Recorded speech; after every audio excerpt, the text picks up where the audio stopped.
جان کو بیدار ہو لینے دو، ہر کو پکارے گی ہمارے ہیں حسین، ہمارے ہیں حسین۔ سوامی کتنی دور سے لگا پریمی بان، لہر اٹھی فرات سے پہنچی ہندوستان، دھرتی رام اور کرشن کی کربل کا سندیش، آنسو تمرے سوگ کے گنگا جمنی دیس۔ سانحہ کربلا بھلے عراق میں ہوا ہو، صدیوں پہلے ہوا ہو، لیکن اس شہادت کی عظمت، اس کی ندرت اور اس سانحے کا غم، اس کی تاثیر، اس نے زمان و مکان کے تمام فاصلوں کو عبور کر لیا ہے اور اب یہ پوری دنیا پر چھایا ہوا ہے۔ محرم آتے ہی ساری دنیا میں حسین حسین کی آوازیں بلند ہو جاتی ہیں، اور سب سے نیارا ہے ہندوستان کا محرم۔ عرب اور ایران سے آئے ہمارے بزرگوں نے جو نخل ماتم یہاں لگایا تھا، اس کی جڑیں اور اس کی شاخیں پورے ملک میں پھیل گئی ہیں۔ ایام ازاں میں کشمیر سے کنیا کماری تک یا حسین کی صدائیں بلند ہو جاتی ہیں۔ علاقوں کے ساتھ انداز بدل جاتے ہیں، لیکن شدت ایک جیسی۔ وہی حسین کی قربانی پر مر مٹنے کا انداز۔ آج کے اس خاص پروگرام میں ہم بات کریں گے ہندوستان کے محرم کی، امام حسین کی قربانی کی عظمتوں کی۔ اس خاص گفتگو میں ہمارے ساتھ موجود ہیں معروف دھرم گرو، مذہبی رہنما اور سنت آچار پرمود کرشنن صاحب، اور مفکر اسلام اور ذاکر حسین ڈاکٹر شفیق حسین شفق صاحب۔ آپ سب کا استقبال ہے۔ آچار جی، بات آپ سے شروع کرتے ہیں۔ اتنی دور کا واقعہ اور وہاں کا ایک ہیرو کیسے ہندوستان میں جن جن کا نائک ہو گیا؟ کربلا سے کاشی اور فرات سے گنگا تک کا یہ جو سفر ہے، اسے آپ کیسے لیتے ہیں؟ دیکھیے لائق صاحب، یہ جو محبت ہے یہ ایک ایٹم ہے۔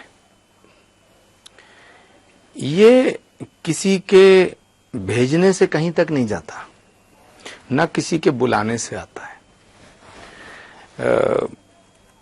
جو آج ہمارا جو ٹیکنیکل اور ٹیکنالوجی کا یگ ہے، اس میں ہم کچھ چیز کہیں سے بھیجتے ہیں کہیں تک، تو اس کے ایک ڈسٹینس طے ہوتا ہے ٹیکنالوجی میں۔ لیکن یہ جو ڈیوائن میسیجز ہیں، یہ ان کی لمٹ نہیں ہے، یہ اس کے پرے ہیں۔ تو جب میں بچہ تھا، چھوٹا تھا، تو میں بہت دنوں سے محرم کا جب یہ وقت آتا تھا، یہ مہینہ آتا تھا، تو میں یہ سوچتا تھا کہ یہ ہوتا کیا ہے، میں آپ کو بتاؤں۔ پھر میں نے دیکھا کہ اس پہ لوگ روتے کیوں ہیں، اداس کیوں ہوتے ہیں، غم کس کا، ماتم کس کا۔ تو ایک کیوریسٹی سی میرے دل میں پیدا ہوئی، اور میں نے اس کے بارے میں جاننا شروع کیا۔ جب میں نے یہ جانا، اور جان کر کے جس دن مجھے لگا کہ یہ ماتم منانے کی جو وجہ ہے وہ یہ ہے کہ کربلا کی دھرتی پہ اتنا ظلم ہوا تھا کہ بچوں کو پانی تک نہیں دیا گیا اور انہیں قتل کر دیا گیا، اور جس وجہ سے ان کی زندگی اور ان کی جوانیاں قربان ہوئیں، وہ ان کے اپنے سوارتھ میں نہیں تھا، حق کی بات وہ کر رہے تھے، سچ بات وہ کر رہے تھے۔ تو جیسے ہی مجھے یہ لگا کہ یہ تو بہت بڑی قربانی ہے، یہ تو شہادت اتنی بڑی ہے کہ اس شہادت کو تو سلام کرنا چاہیے، تو اسی وقت سے لے کر کے میرے اندر کربلا کو لے کر کے اور کربلا میں ہوئے شہیدوں کے لیے ایک عجیب سی محبت پیدا ہو گئی اور اس محبت سے سفر شروع ہوا اور وہ سفر آج آپ کے یہاں تک چل رہا ہے. اور پوری دنیا میں یہ میسج دیتا ہوں کہ اگر محبت سیکھنی ہے تو کربلا کے شہیدوں سے سیکھو، خدمت سیکھنی ہے تو کربلا کے شہیدوں سے سیکھو، شہادت سیکھنی ہے تو کربلا کے شہیدوں سے سیکھو، اور عبادت سیکھنی ہے تو وہ بھی کربلا کے شہیدوں سے سیکھو. جی مجھے لگتا ہے جو ہندوستان کی جو یہ ہماری صدیوں پرانی ایک روایت ہے، ہم بلیدان کا احترام کرتے ہیں، ہم حق کی آواز بلند کرنے والے کو پسند کرتے ہیں، تو مجھے لگتا ہے وہی جذبہ جو آپ کے دل میں اٹھا، وہی جذبہ ہندوستان میں اس نے امام حسین کو نائک بنایا اور ایک ماحول پیدا کیا. ہمارے ساتھ شفق صاحب بھی ہیں. آپ کا مشاہدہ ہوگا ہندوستان کا جو محرم ہے وہ اس میں بھائی چارے کے رنگ بہت چٹخ ہیں. تمام مذاہب اور ملت کے لوگ، آچاریہ جی ہمارے ساتھ ہیں اور اس گفتگو میں شامل ہیں. وہ ہندوستان کا محرم عرب، ایران اور دنیا کے دوسرے ممالک سے ان معنوں میں بالکل الگ ہو جاتا ہے کہ ہمارے یہاں ایک مشترکہ تہذیب، ایک فعال شرکت تمام مذاہب کی ہوتی ہے. بعض علاقوں میں تو عزاداریاں کرتے ہیں غیر مسلم حضرات، راجہ مہاراجہ اس میں شامل رہے ہیں. آپ اپنا مشاہدہ کچھ ہمارے ساتھ شریک کریں. ہمارے غیر مسلم بھائی کافی بڑی تعداد میں امام حسین کی عزاداری کرتے ہیں. حیرت ہوتی ہے ہمیں جب ہم مجلس سے پڑھنے جاتے ہیں، معلوم ہوتا ہے کہ فلاں گاؤں میں بھی تعزیہ رکھا ہوا ہے. گئے ہم کہیں اور تقریر کرنے، جب وہاں اس گاؤں میں پہنچے تو معلوم ہوا کہ وہاں ایک مسلمان بھی نہیں ہے، ساری پوری آبادی ہمارے ہندو بھائیوں کی ہے، مگر وہاں تعزیہ رکھا ہوا ہے. آپ جس شہر سے آتے ہیں لکھنؤ، وہاں بڑے امام باڑے ہیں جو غیر مسلم حضرات نے بنائے ہیں، اور اس کے علاوہ جو ریاستیں رہی ہیں، گوالیر کی ریاست، راجستھان میں بعض ریاستیں، ان لوگوں نے ایک طرح سے خزانے کا منہ کھول دیا تھا آزاداری کے فروغ کے لیے.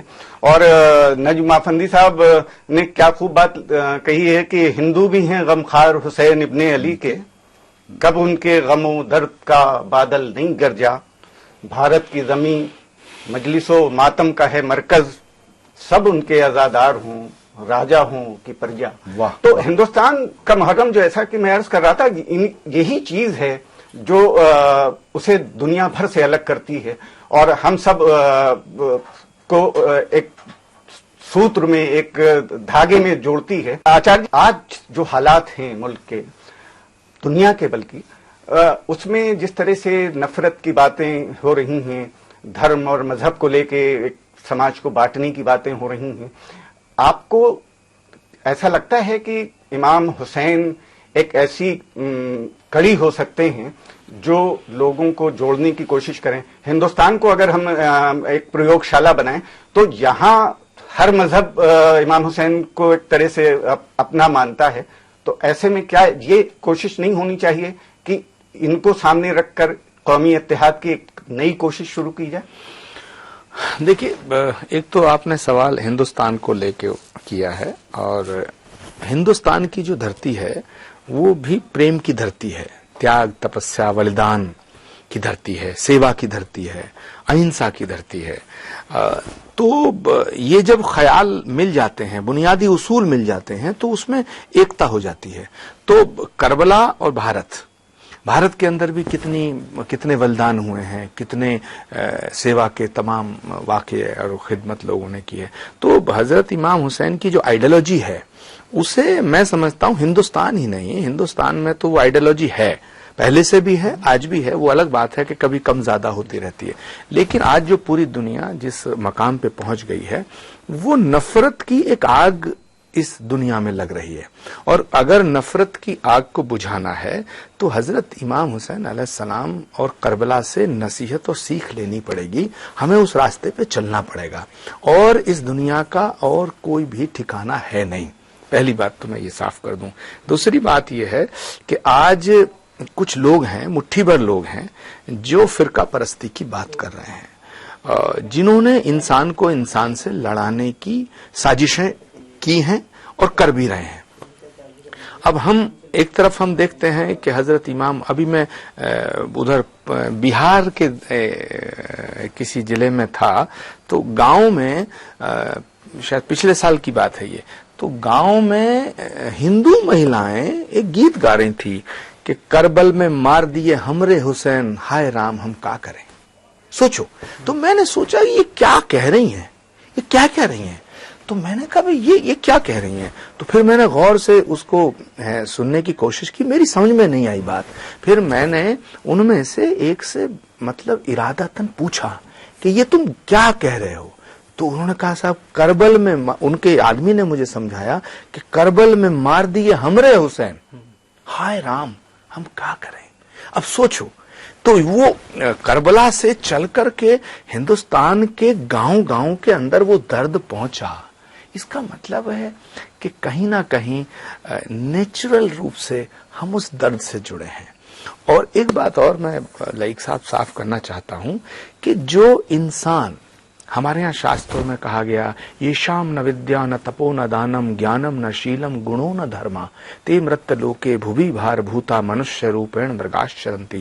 یعنی جس آدمی کے اندر، جس شخص کے اندر تیاگ نہیں ہے، تپسیا نہیں ہے، سیم نہیں ہے، شیل نہیں ہے، دیا نہیں ہے، کرونا نہیں ہے، چھما نہیں ہے، پریم نہیں ہے، درد نہیں ہے، وہ آدمی کی شکل میں ہے لیکن جانور جیسا ہے. یہ ہمارے یہاں کہا گیا. تو میں اس کو بالکل بے جھجک ہو کر کے آپ کے سامنے یہ کہنا چاہتا ہوں کہ کوئی اگر یہ کہتا ہے کہ میں اللہ تعالیٰ کی عبادت کرتا ہوں، خدا کی عبادت کرتا ہوں، پرماتما کی پرارتھنا کرتا ہوں، اس کی بندگی کرتا ہوں، اور میں میرے دل میں محبت نہیں ہے، تو میں سمجھتا ہوں وہ عبادت جھوٹی ہے. ایک میرا شعر ہے کہ وہ شخص جو کسی سے محبت نہیں کرتا، وہ شخص جو کسی سے محبت نہیں کرتا، دھوکہ ہے عبادت کا، عبادت نہیں کرتا. اور لائق صاحب، جو انسان رونا نہیں جانتا ہو، سمجھ لینا وہ انسان نہیں ہے. تو جو رونا جانتا ہے وہی انسان ہے، وہی انسانیت کا علمبردار ہے، اور جو انسان ہے وہی تو بھگوان کو مانے گا. جی، آپ بات کر رہے تھے ہندوستان میں محرم، اس میں جو غیر مسلم حضرات کی اور بالخصوص خواتین کی جس طرح کی شرکت ہے، ہم سب نے دیکھا ہے. ہم اودھ کے علاقوں میں، پوروانچل جو یو پی کا حصہ ہے، اس میں ایک انداز ہی نہیں ہوتا کہ یہ عراق کا کوئی غم ہے جو یہاں منایا جا رہا ہے. وہ لوگ جو اسلام کا کلمہ نہیں پڑھتے، وہ بھی اس انداز میں امام حسین کا محرم کرتے ہیں کہ لگتا ہے کہ جیسے یہ کوئی ان کا اپنا ہے، کوئی ایسا ہیرو ہے، کوئی جس کی یاد منائی جا رہی ہے. ان کے اپنے انداز ہیں. ہندوستان کے محرم پر ہندوستانیت کا جس طرح کا اثر ہے، آپ نے اسے غور کیا ہوگا کہ یہاں غم کے اظہار کی جو علامتیں ہیں، جو عقیدت کے اظہار کی جو علامتیں ہیں، اس کو لا کے ہندوستان کے محرم پر اس طرح لگا دیا گیا ہے کہ اب لگتا ہی نہیں کہ یہ کوئی ہندوستان سے باہر کا معاملہ ہے. ہندوستان پھول چڑھانے کا جو انداز محرم میں ہے وہ خالص ہندوستانی ہے، بلکہ تعزیہ بھی کہا جاتا ہے کہ ہمارا ہندوستان کی دین ہے. دوسری جگہوں پہ اس طرح کے انداز نہیں ہے. علم اور پٹکے اور یہ جو انداز ہے وہ ہندوستان کے باہر، ہندوستان جو بر صغیر ہم جسے کہہ سکتے ہیں، جس میں پاکستان اور بنگلہ دیش شامل ہیں، اس کے علاوہ نوحے اور مرثیہ جس کا آپ ابھی ذکر کر رہے تھے، ہمارے اودھ میں دہا کہا جاتا ہے، بھوجپوری علاقوں میں زاری ہے. وہ اشعار ہیں، وہ ان کی ایک خاص زبان ہے، وہ جس کو آپ شاعری کے گرامر پہ یہ کہہ دیں کہ وہ بہت کھردری ہے اور وہ انداز نہیں ہے. لیکن اگر آپ اس پہ شدت میں، جیسا آچاریہ جی کہہ رہے تھے کہ وہ ایک مصرع سننے کے بعد وہ خود بیاکل ہو گئے اور یہ جاننے کی کوشش کی کہ یہ درد اس کے دل تک کیسے پہنچا.